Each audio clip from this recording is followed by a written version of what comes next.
If you elect a conman, it is the conman that gets sworn in. Then you realize you elect a conman. Next time, you will not elect a conman. Just like this time, we elected a thug, a tyrant. Ruto is a thug. Ruto is a tyrant, yes. Because we are a demagogue and a deputy demagogue in 2022. So the demagogue was saying, I'm going to destroy the Constitution. I'm going to remove the term limits. I'm going to bring back detention without trial. I'm going to make sure that bodies on River Yala, there are going to be more bodies. All the rivers now. River Nyando, River Sondu, Athi River, whatever. All the rivers were going to pile up with bodies. And we said, no, this is now an existential threat. He's now with Raila Odinga. We have to stop them. So we used the deputy demagogue to stop the chief demagogue, Uhuru Kenyatta. That's what we did. We used Ruto. Knowing very well that we were now making sure that Kenyans understood, number one, that a president can be stopped. That you can actually defeat a sitting president. To me, that was the most important strategic value. That we needed to prove that Uhuru Kenyatta, no matter how strong he was, no matter how brutal, no matter how rich, we could stop him with Raila Odinga. A lot of people thought it was impossible. But I wanted this to happen so that Kenyans could know power is in their hands.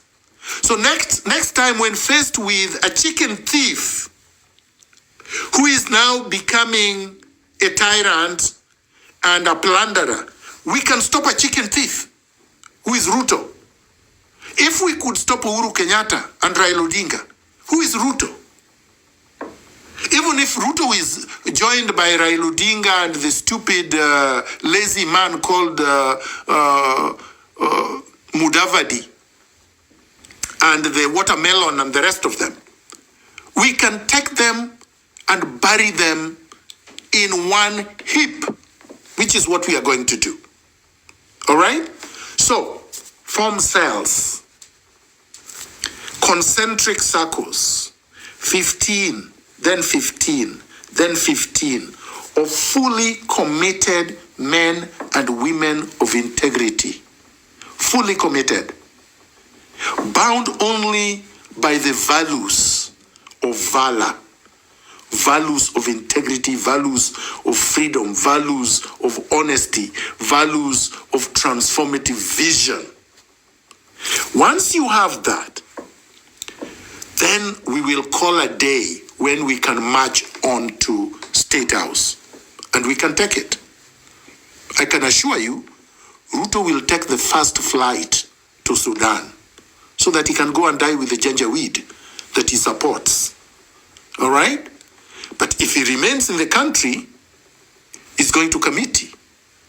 And all these big houses that he's constructing for mistresses all over the country will be taken over and we'll turn them into hospitals and huge, research facilities.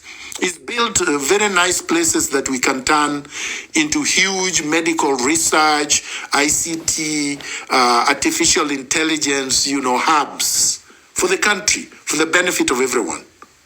We can turn them into huge factories, the farms that he has dotted all over the country, together with the Uhurus.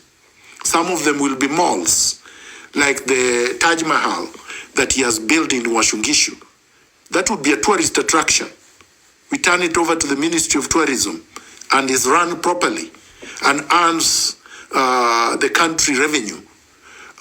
So this is the way. There will be expropriation without compensation of public land they have stolen. We must expropriate all public wealth that these people have taken. All the banks they are starting, all the hotels they have opened, these are all public. These are all public property. which we must take back, and then run them efficiently with integrity to earn public wealth. And then we will turn the cities into modern, well-managed cities of the world, just like I told them in 2017. Nairobi needs a subway system. That's the only way to deal with transport. And Mombasa, and Kisumu, and Nakuru, and Eldoret, and all the cities. There is no city in the world that does not have the majority of its commuters underground. If you don't have that, you're not a city. You're a village. You're a banana republic. Okay? So we want to do this. Tanzania is doing it. They have trams. They have streetcars that are modern.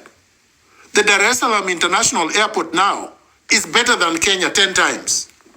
And they have done it in the last 15 years. Magufuli did a great job before the Americans took him out. It doesn't matter if they take you out as long as you leave a mark. What you leave behind is a legacy, just like Sankara left a legacy. Revolutionaries don't die as long as you have left a legacy. We are talking of Lumumba. We don't talk of Mobutu, who was there for 35 years, 40 years. Lumumba was not even there for 2 years, but we still talk about Lumumba. We talk about Sankara, who was there for only 4 years.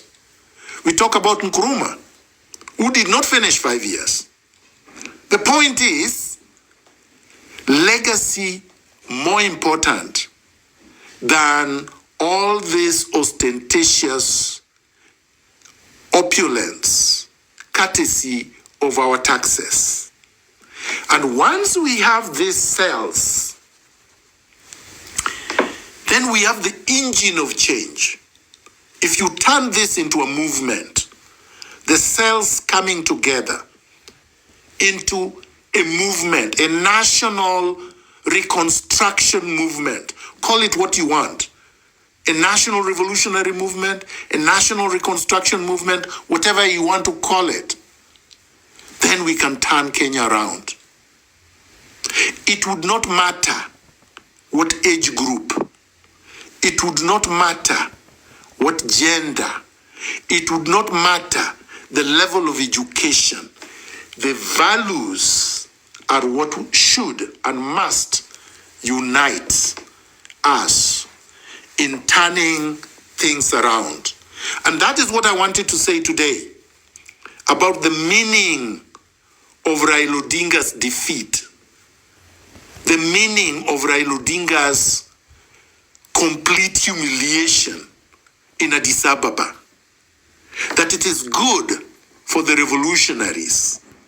It is a terrible failure for the oligarchs, the bandits, the criminals, and should now re-energize us